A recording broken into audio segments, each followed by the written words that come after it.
Hello guys, this is Alex and today I'm going to show you how to use my program that I wrote to launch missiles in HBM nuclear tech mode.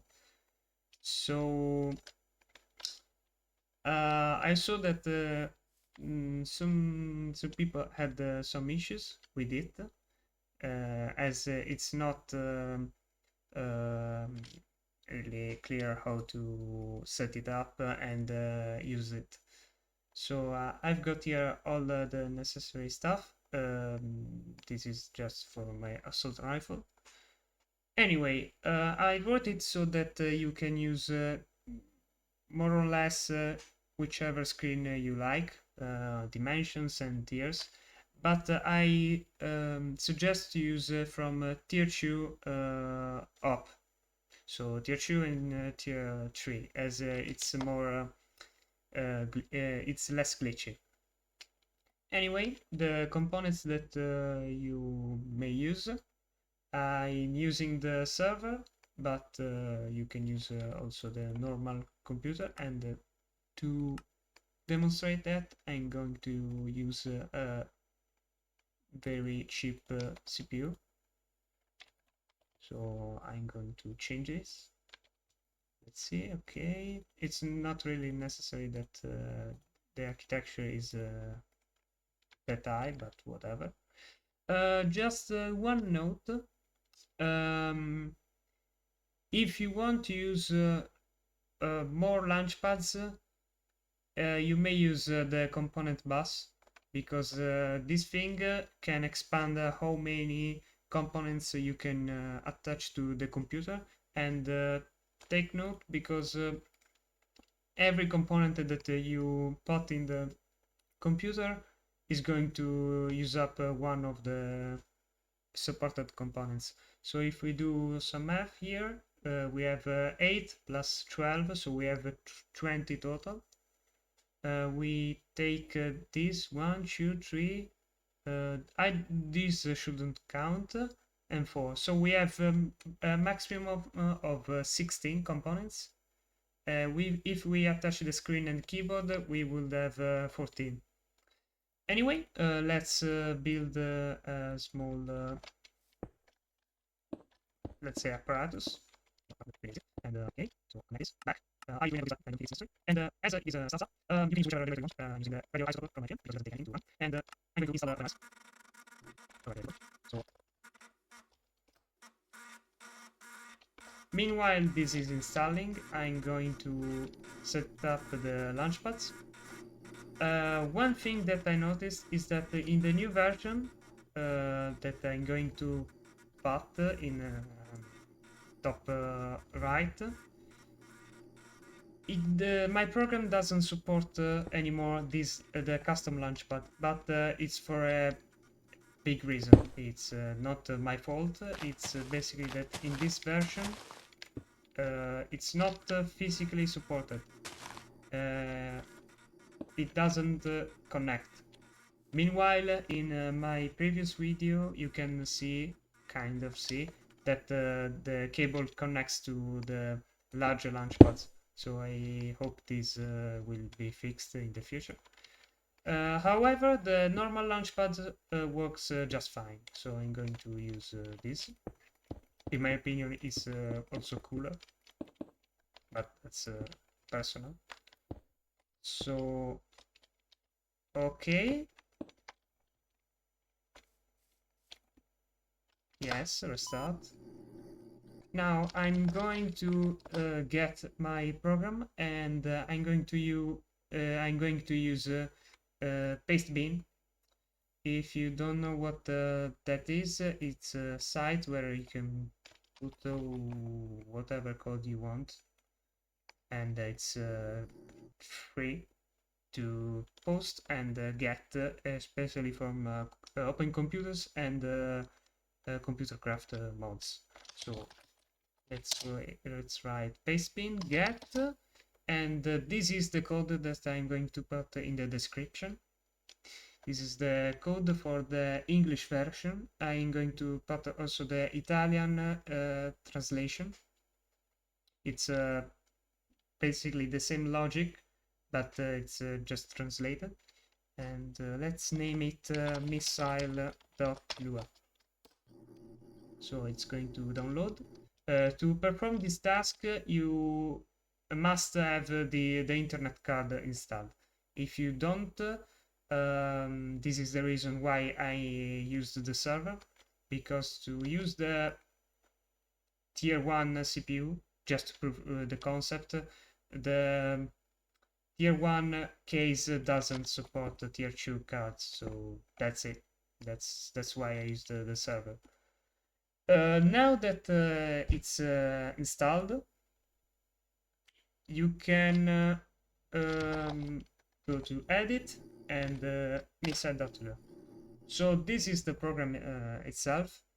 I programmed such that you can or can also do, if you don't want the Redstone IO, basically this stuff is for the siren. So if you want to connect the siren, just as you see in the video, you can just connect this, and I'm going to show you how to set it up.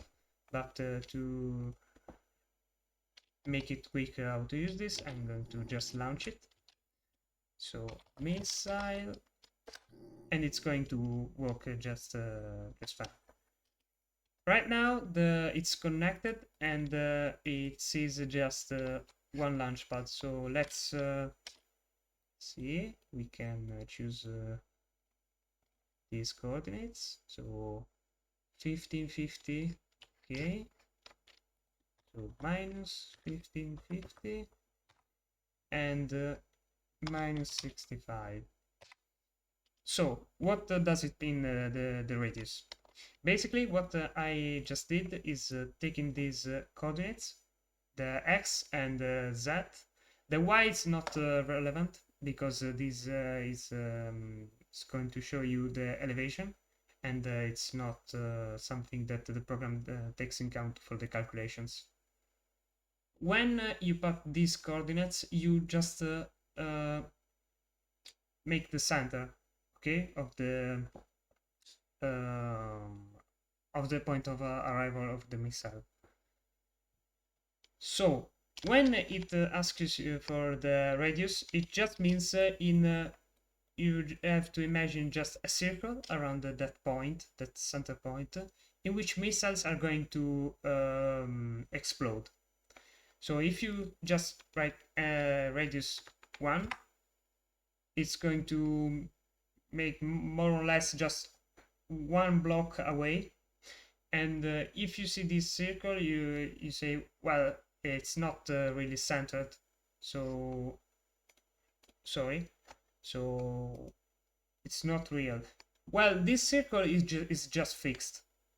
What I mean is that when you see here, it's not exactly 15 minus 1550, it's minus 1551. So it's going to go in the lower section.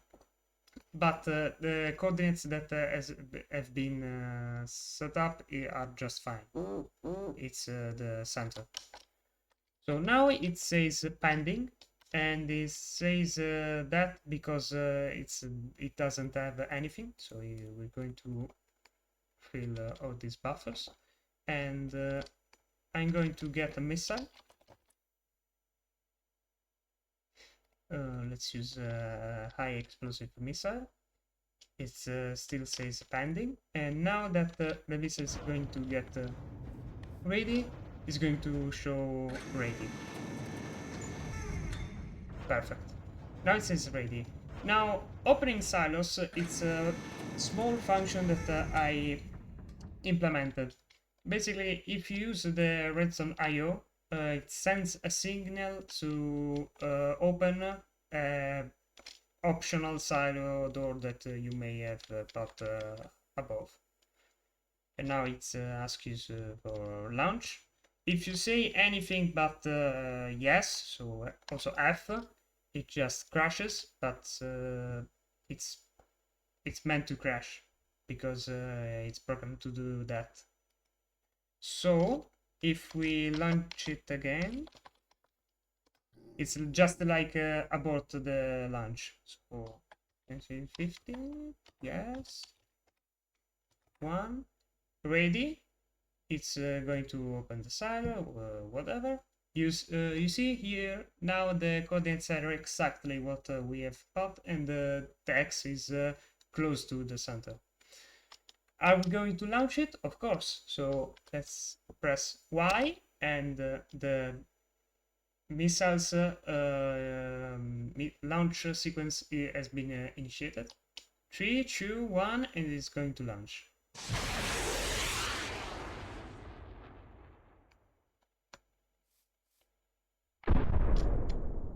So now, if we see here, it's perfectly at minus 1550, minus 65. I don't know why the explosion is so instant, but you see here, there's no target designator, it's just it's been launched. But I suggest to still pat this in case of emergency or whatever you may need. So now that we have set up, oh, just one thing. Here I just logged the missile launch.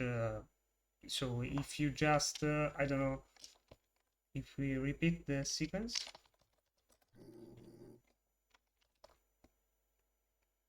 We put the missile. Going to get ready.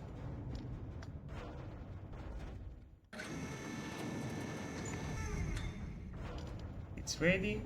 So now we wait the silo. So if you say yes, it's going to launch, and then for whatever reason you, I don't know, you lost the missile or whatever, you get maybe nuked, it's not going to crash, it's just going to say error. So if you have a lot of missile pads, it's not going to explode the program. So you have a lot of pads, you get nuked on one, and you may be scared of the sequence not going fully. It's just going to skip that missile and go on. So now we repeat the same thing. We just add another one. I'm sorry for not being very prepared on this, but I want to show you just how to set up really fast. Close. It's really ugly, but it should get better done. Perfect. Please.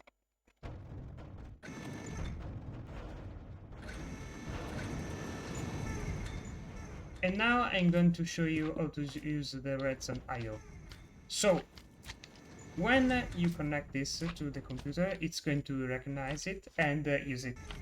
Note that you may use just one Redstone I/O, because it's not that it explodes or whatever, it's just that it picks up one, and the computer doesn't know which one is it. So if you use many Redstone I/O in bases or whatever, just use one, or at least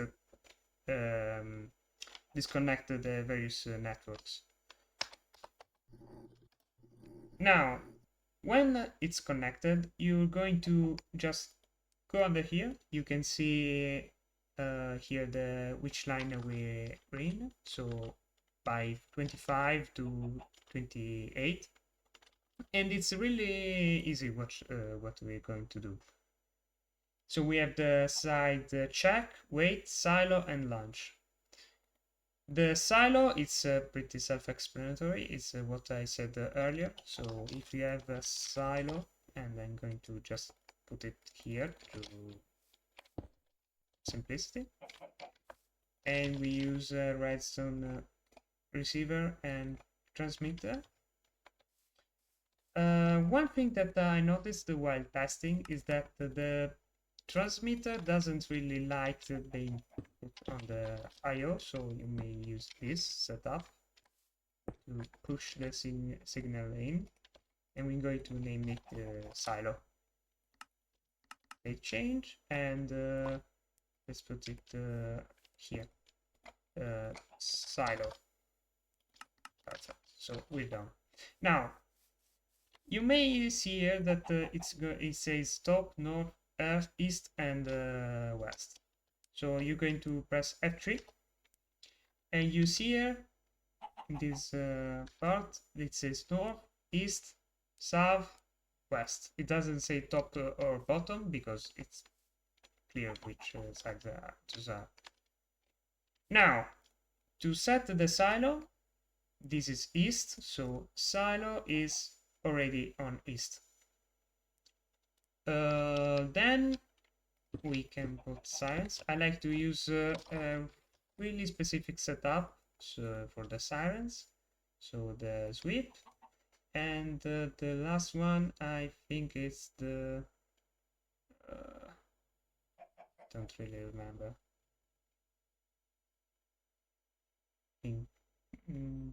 Maybe this. So you can put whatever you want, lamps. For example, I have Project Red, and I have these lamps that are really nice. The cage ones. And yeah, whatever you want. So what I like to do is this, and this. It's it's what I like, but you can do whatever you want. The beep, I want to make this the check. So the check is just when the system checks for the missiles and it says pending. If just one missile is going to say pending, it's going to wait for that missile. I may in the future add a button that you can implement, or a virtual one that says like skip, and so the missiles that are ready are going to launch. But for now it's like this. And okay, so this side is south. The wait is when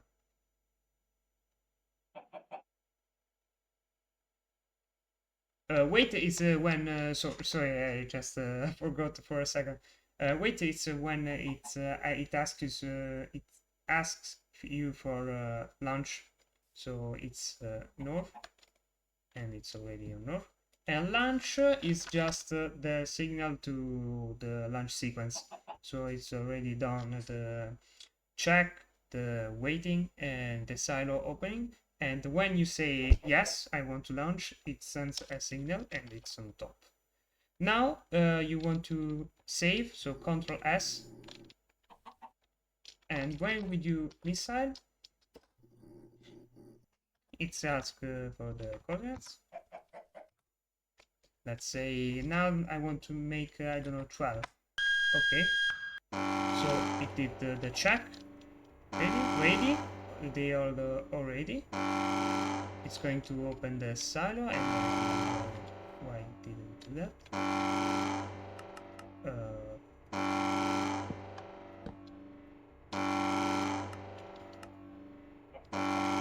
For whichever reason it doesn't want to work, but you can see that the repeater is on, and it's waiting. So now we say yes. Oh, when you say no, it just stops everything. So repeat everything, so you don't have to make strange things to shut everything down. And now let's pretend that this missile doesn't work.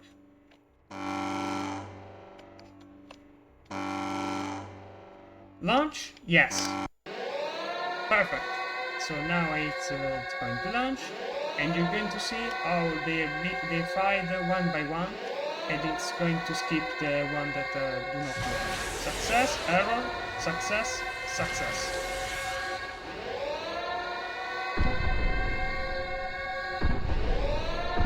As you can see, the missiles are pretty separated, as seen by this kind of graph. And to shut everything down, a really easy way is to just relaunch the program and press Ctrl Alt C on the keyboard, and it's going to crash or just shut the computer down.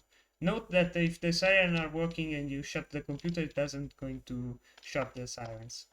So this is pretty much it. Doesn't have a limit to how many missiles you want to connect. You may use how many missiles you want. For example, if you use the server, you can use the bus, the top tier. Every tier is 16, so 48 plus, so it's basically 64. You subtract about 10 components, so you have 54 missiles. You can do that. It's not a requirement to have a maximum. And this is it. So thanks for watching. See ya.